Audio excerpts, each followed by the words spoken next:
दुनिया के हालात है ना, तेज़ी के साथ इतने खौफनाक मरहले पे दुनिया इस वजह जाके खड़ी हो गई है कि मुझे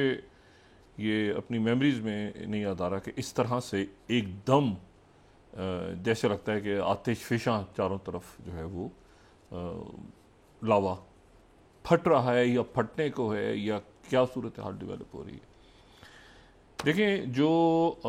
चंद रोज़ रह गए हैं अमेरिकन इलेक्शन में, और आज जो ABC न्यूज़ और उसके बाद ये BBC ने भी रिप्रोड्यूस किया है, ये सारा बाकी चैन, तो अब आप देखें कि जो उनके नेशनल पोल्स आ रहे हैं तो 48 और 47, कहीं 48 और 48, यानी कैमला हैरिस और डोनाल्ड ट्रंप जो हैं वो बिल्कुल बिल्कुल आप समझें कि उनकी जो वोटिंग है वो बिल्कुल पास पास है। और ये नवंबर का पहला मंगल यानी 5 तारीख। और फिर जो वाइट हाउस में वो पहुंचेंगे जनवरी के वस्त में। और ये जो अरसा है पूरा, इस दौरान एक कशीदगी पूरी दुनिया में अरूज पे आएगी। वो किस रुख पे जाती है, किस रुख पे नहीं जाती, वो देखना है। लेकिन इसमें जो खौफनाक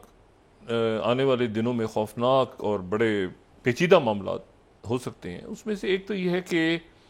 जो CIA चीफ हैं, हम शुरू करते हैं दोबारा इसको गजा से, और फिर ये डॉट्स मिलते मिलते ये सारे फैल जाएंगे पूरे। कतर में मुलाकात हुई, और मुलाकात हुई CIA chief William Burns, David Barnier Mossad chief, और कतर के वज़ीर ख़ारजा, और कतर के जो वज़ीर आज़म है वो मोहम्मद बिन अब्दुर्रहमान, जो कि जिन्होंने बड़ा कलीदी किरदार अदा किया और अभी भी कर रहे हैं वो। और उन्होंने आज कतर ने ये भी कहा है कि हम आखिरी लम्हे तक हमेशा ये जंग बंदी और इसके ऊपर, हम चाहे नाकाम हो मुज़ाकरात, फिर ना जाएंगे मुज़ाकरात की तरफ, नाकाम हो फिर जाएंगे, हम कोशिश पूरी करते रहेंगे सफारतकारी की, और वो सफारतकारी की कोशिश कर रहे हैं। अच्छा, इसमें जो अब एक नया पिछले 24-47 घंटों में, पहले तो मिस्र की तरफ से ये बात हुई जो हमने कल डिस्कस किया था कि प्रेसिडेंट सीसी ने अल्जीरिया के प्रेसिडेंट के साथ एक प्रेस कॉन्फ्रेंस की, और उन्होंने कहा कि हम चाहते हैं कि 2 रोज़ का सीज़ फायर हो जाए, छोटा सा मुख्तसर सीज़ फायर हो, और इस दौरान गज़ा में इमदाद दाखिल हो, और 4 कैदी जो हैं वो इसराइल, 4 यरगमाली वहाँ से रिहा हो जाएं, और उसके बदले में कुछ जो हैं वो एक स्पेसिफिक नंबर उन्होंने नहीं बताया था, लेकिन उन्होंने कहा कि कुछ कैदी जो हैं वो इसराइल की जेलों से फ़लस्तीनी रिहा हों। इसी दौरान ये खबरें आई थीं कि मरवान बरगुती जो हैं वो शदीद ज़ख्मी हो गए, और उनको इसराइल के जेल में, जहाँ पर वो कैद तन्हाई में, वहाँ पे तीसरी दफ़ा उन पर कातलाना हमला हुआ है। अच्छा, अब लेकिन जो विलियम बर्न्स ने जो मुज़ाकरात हुए अभी, जो मुसव्वदा उन्होंने दिया, ये मुसव्वदा जो है, ये एक तो वो मुसव्वदा है क्योंकि मोसाद के चीफ और शिनबेत के चीफ जो हैं ये काहिरा भी गए थे, क्योंकि वहाँ पे नए इंटेलिजेंस चीफ आए हैं मिस्र में, और उनके साथ भी यकीनन डिस्कस हुआ होगा कि ये बाइडन इंतज़ामिया की आखिरी कोशिश है कि किसी तरह 5 नवंबर से पहले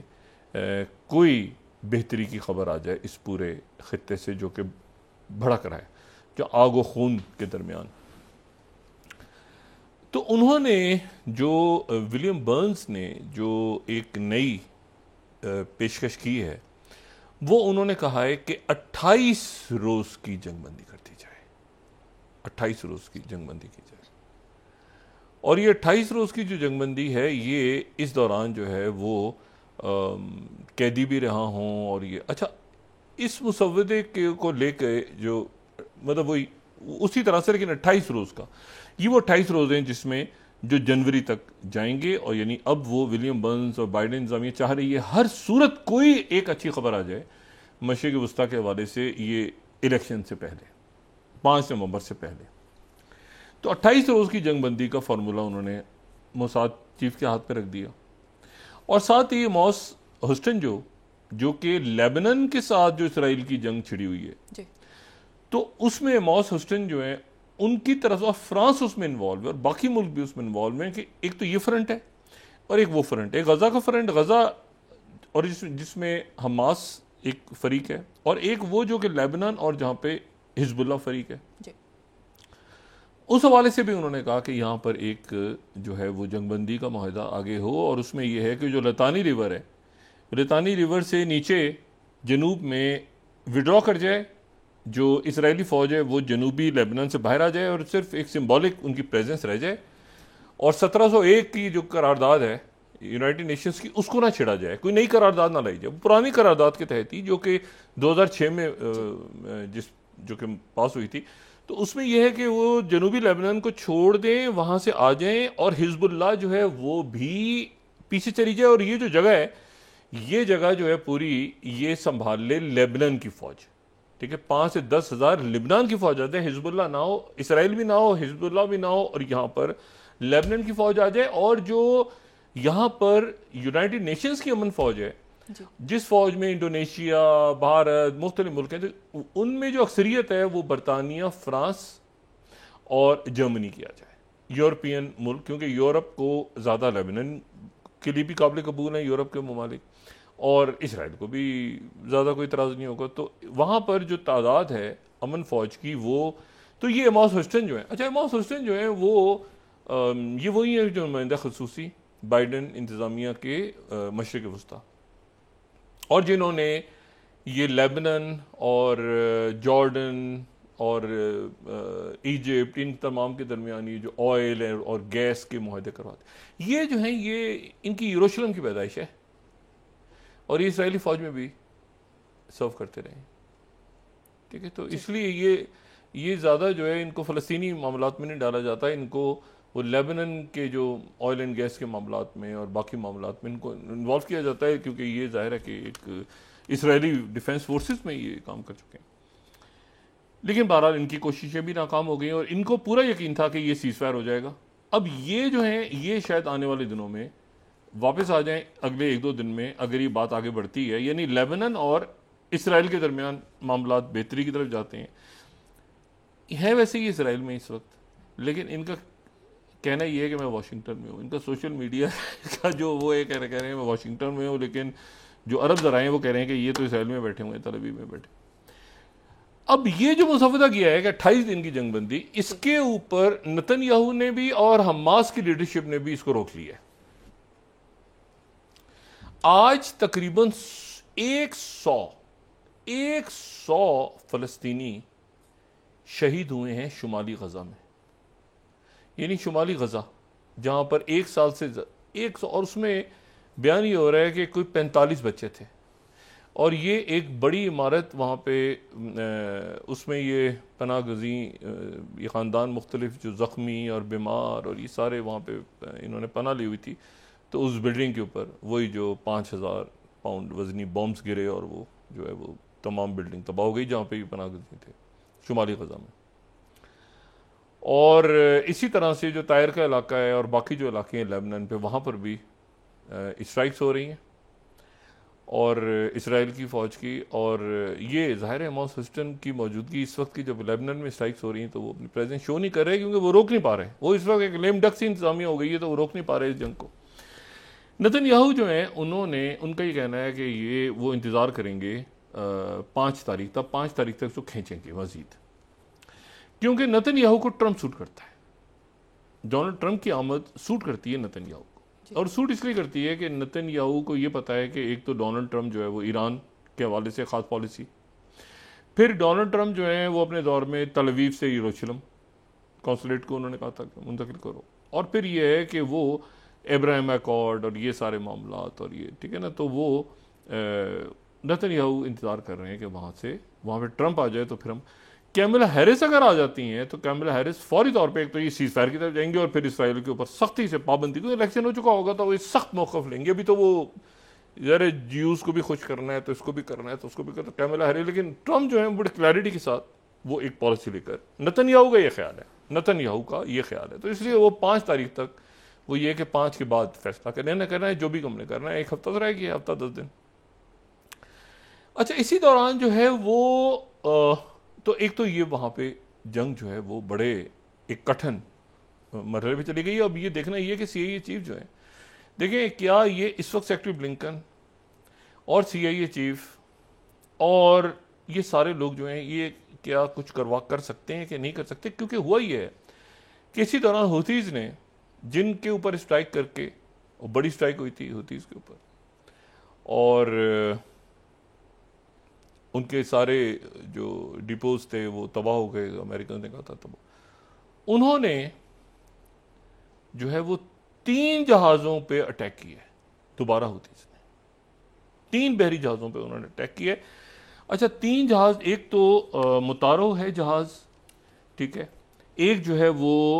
SC मॉन्ट्रियल है, और एक मस्क कोलोन। ये 3 जहाज़ों पे उन्होंने ये बहरे अमर और बाब मंतलब और ये पूरा जो यानी नहर सुइस के करीब अटैक हुआ, और ये उन्होंने बिल्कुल स्ट्राइक करके ये कहा हुतीज़ ने कि हमने तीनों जहाज़ों को एक्यूरेटली से निशाना बनाया, तीनों को। तो इसका मतलब है कि वो जो हमला हुआ था यमन में, अच्छा यमन में बहुत से लोग हुतीज़ ने पकड़े हैं, उसमें डिप्लोमेट्स भी हैं, मीडिया के लोग भी हैं, उन्होंने कहा कि ये यहाँ पे जासूसी कर रहे थे, उनको गिरफ्तार कर लिया है हुतीज़ ने, वो एक वहाँ पे और दोबारा स्ट्राइक्स की हैं। लेकिन एक जो उनकी स्ट्राइक है, एक उन्होंने जो अटैक किया है हुतीज़ ने, वो उनका जो अटैक है वो एस्कला के ऊपर, एस्कला शहर जो है ये गजा और लेबनान के दरमियान जो मेडिटेरियन सी है, ठीक है ना, यानी हैफा, ये उसके साथ वहीं पर ये साहिली शहर है, यानी पूरा इसराइल क्रॉस करते हुए इसका मतलब है कि मिसाइल गया है, और उस बॉर्डर पे जहां पे हैफा है, तो हैफा के बिल्कुल पास जो है उस बंदरगाह के ऊपर इनका मिसाइल गिरा है। तो अगर हैफा तक या ये एस्कलॉन तक मिसाइल अगर जाता है तो इसका मतलब है पूरे इसराइल को क्रॉस करता है। अगर नक्शा देखें तो इसका मतलब ये है कि मेडिटेरियन सी के पे, यानी ये आप समझें कि ये जो है ये मेडिटेरियन सी, ठीक है, वहां पर अगर ये मिसाइल गिरा है जाके तो इसका मतलब पूरे इसराइल को इसने क्रॉस किया, और इसराइल को क्रॉस करता हुआ वहां पे किया। अच्छा, अब इसमें जो है तो ये इधर हुतीज़ ने अपना एक, और आप देखें किसकी जगह, ठीक है ना, ये एस्कलोन का जो शहर है ये बिल्कुल ये गजा और लेबनान ऊपर जो है वहां पे ये दरमियान में मौजूद है। अच्छा, तो ये जगह भी हिट हुई है। अच्छा, इसी दौरान जो है वो एक और शख्सियत जो है वो मुत्तहिदा अरब अमारात में आ जाए, और वो जो मुत्तहिदा अरब अमारात में शख्सियत हैं वो हैं इसराइल के साथ। जाहिर है कि एक पूरा खिता इस वक्त बॉयल हो रहा है, उसमें मुत्तहिदा अरब अमारात अपना रोल प्ले कर रहा है, सऊदी अरेबिया, ईरान, ये सारे मुल्क। लेकिन जो UAE में आज शख्सियत मौजूद है उनका नाम है शरजाई शोएगो। अच्छा, शरजाई शेगो जो हैं ये वो हैं जो 2012 से लेके इस साल के आगाज तक जो है वो रशिया के डिफेंस मिनिस्टर रहे हैं, रशिया के डिफेंस मिनिस्टर, और उसके बाद वहां के जो सिक्योरिटी चीफ हैं अभी, यानी वो आप समझ लें कि सिक्योरिटी चीफ बहुत क्लोज हैं ये प्रेसिडेंट पुतिन के। ये वो हैं जिनके जब वजीर दिफा ये रहे तो सीरिया में जो कुछ, शाम में जो कुछ हुआ, और फिर उसके बाद जो यूक्रेन की जंग शुरू हुई, फिर उसके बाद यूक्रेन की 2014 वाला मामला, ये 2012 से हैं। तो आप देखें ना कि कितने मतलब कितने ज़बरदस्त इन्होंने इवेंट्स को देखा है रशिया में बैठ के, मॉस्को में। इनकी मुलाकात हुई है UAE के प्रेसिडेंट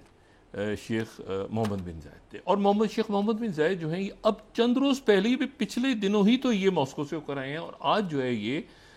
यहाँ पर जब पहुँचे हैं UAE में तो इनकी मुलाकात जो है वो हुई है दोबारा, यानी इसके तो फॉलो अप, इसका मतलब फॉलो अप, रशिया की फॉलो अप मुलाकातें हो रही हैं वहाँ से। फिर वो रशिया के सिक्योरिटी यहाँ पे हो सकता है ये कल हम बता रहे हों कि किसी और मुल्क में पहुँचे हैं ये। अच्छा, ये जो हैं ये जहन में रखें कि ये पिछले महीने इनकी जो शख्सियत है ये इसलिए इम्पोर्टेंट है कि पिछले महीने जो हैं ये नॉर्थ कोरिया में थे, शुमाली कोरिया में। रशिया के इंटेलिजेंस चीफ जो इस वक्त UAE में हैं वो शुमाली कोरिया में थे, वो शुमाली कोरिया जिसकी फ़ौजें इस वक्त रशिया में हैं, तो ये शुमाली कोरिया में थे, और शुमाली कोरिया से ये सीधा ईरान आए थे, और ईरान के बाद ये दमिश्क में जाके बशारुल असद से मिले थे। शुमाली कोरिया, ईरान, दमिश्क, मॉस्को और उसके बाद अब यूएई। तो ये बहुत ज़्यादा फाल हैं, एक्टिव हैं इस वक्त रशिया के बहुत से लोग।